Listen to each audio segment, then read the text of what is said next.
There is a quiet, collective grief hiding in plain sight, carried by an entire demographic that does not even realize they are mourning. If you sit across from someone who grew up in the 1990s, you might sense a strange, unsettling gravity in how they look at you. They listen without the frantic urgency to respond. They hold silence not as an empty void, but as a physical space they are comfortable living inside. It is not dramatic, and it is not distant. It is a psychological calibration that feels alien to the modern world. You might mistake it for introversion, or assume they are just laid back, but look closer. What you are witnessing is the ghost of a vanished reality echoing in their nervous system. Before we uncover exactly what this generation lost, and why it quietly dictates how they love, work, and survive today, please take a moment to subscribe to the channel. Your support is the foundation that allows me to keep exploring these hidden psychological patterns and bring these necessary, untold stories to light. We need to stop calling this a personality trait. This has nothing to do with being naturally reserved or harboring nostalgia for an older way of life. It is fundamentally about the violent collision of timing and human biology. The people born in this specific decade occupy a demanding psychological position that no generation before or after them will ever fully comprehend. They are the ultimate bridge generation. To be a bridge means you do not truly belong to either side. You exist solely to connect the solid ground of what came before with the accelerating current of what came after. They are not purely analog, bound safely to a slow physical world, nor are they inherently digital, wired from birth for constant output. They were forced to form their identities in the narrow, rapidly collapsing space between the two. Their earliest formative years were shaped by a world that moved slowly enough to feel permanent. Communication demanded deliberate intention. Connection required profound physical effort. Time had an inescapable weight to it. Their developing nervous systems learned to relate to the universe and sit securely with themselves. Long before constant, algorithmic stimulation aggressively rewired human consciousness.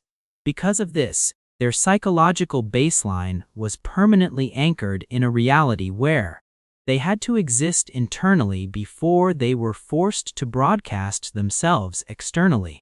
They learned to be entirely present before the world demanded they prove their presence to an invisible audience. And that unshackable foundation still quietly dictates their every move, even as the digital ground continues to shift beneath their feet. To truly comprehend the strength of that unshackable foundation, you have to look closely at the seemingly mundane, beautifully analog experiences that secretly forged it. For those who grew up in the 1990s, childhood unfolded entirely without a record button.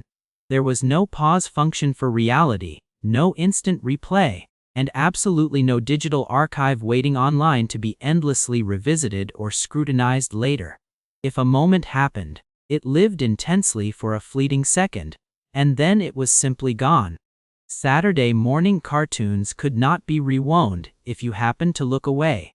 Family gatherings were not aggressively documented from every conceivable angle for public consumption. Even the sharp sting of adolescent mistakes and deeply embarrassing moments eventually faded into a soft, forgiving haze instead of being permanently screenshotted and preserved forever.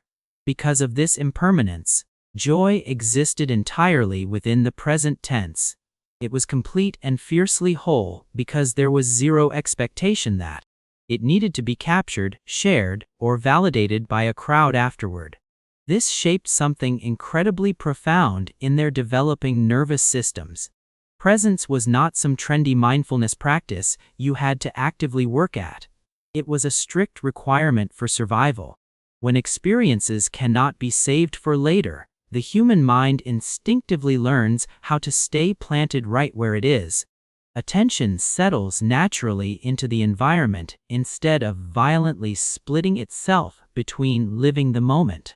and planning how to artificially represent that moment to others.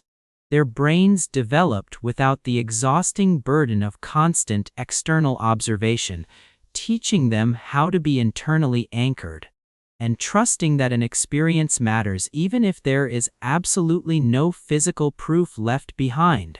And right alongside that unrecorded existence was the inescapable reality of profound, absolute boredom. Today, boredom is treated as a critical emergency, a terrifying problem that must be eradicated instantly with a glowing screen. But for this specific generation, boredom was not an enemy. It was a harsh, persistent teacher. There was no endless stream of hyper-curated content waiting securely in their pockets, ready to intervene the exact second their stimulation levels dropped. When boredom arrived in a quiet living room or on a long car ride, it simply stayed.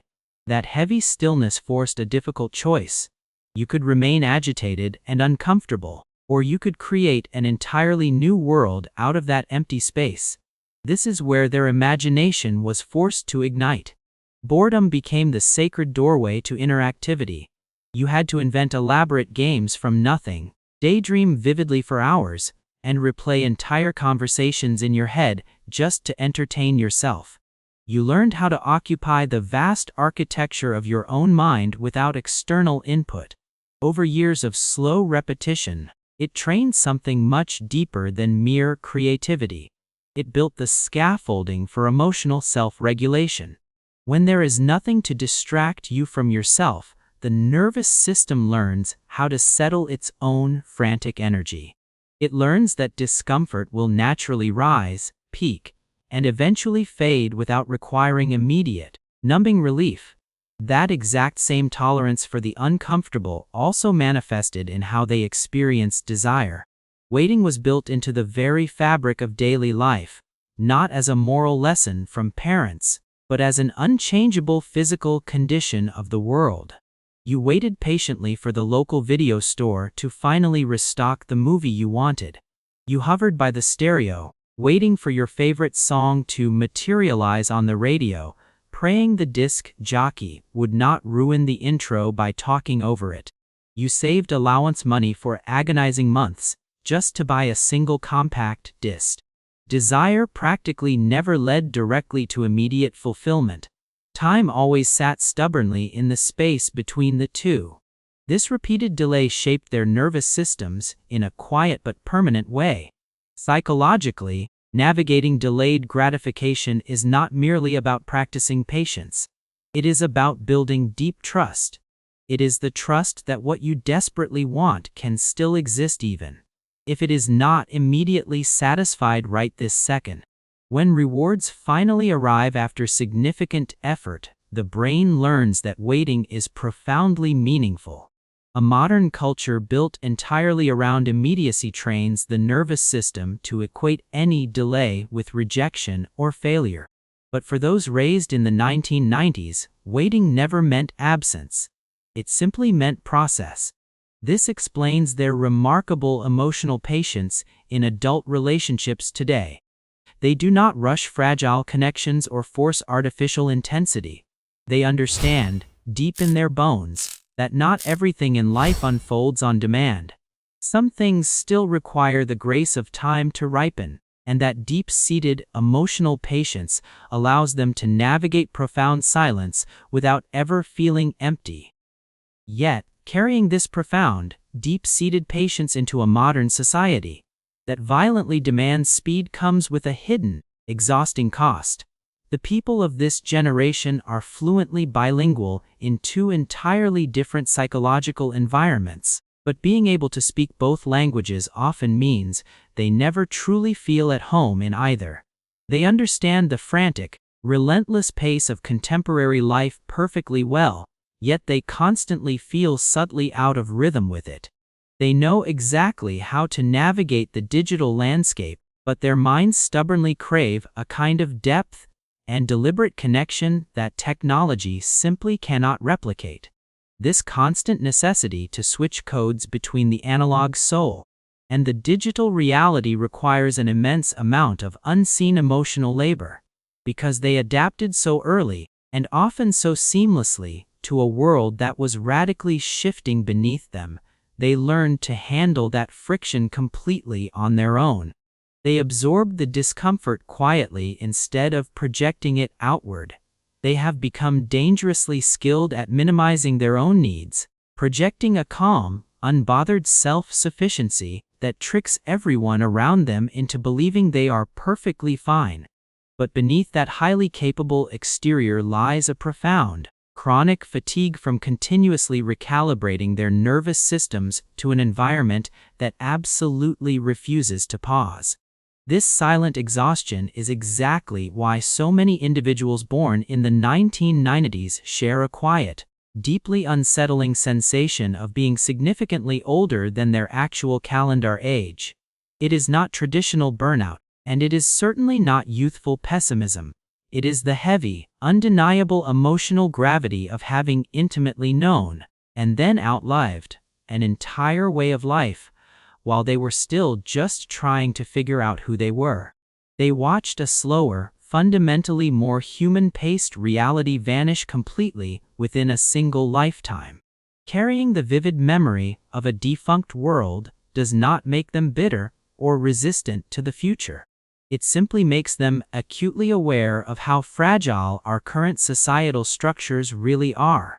They observe the breathless rush of modern culture with a highly discerning eye, because they know firsthand just how quickly the new normal can completely dissolve.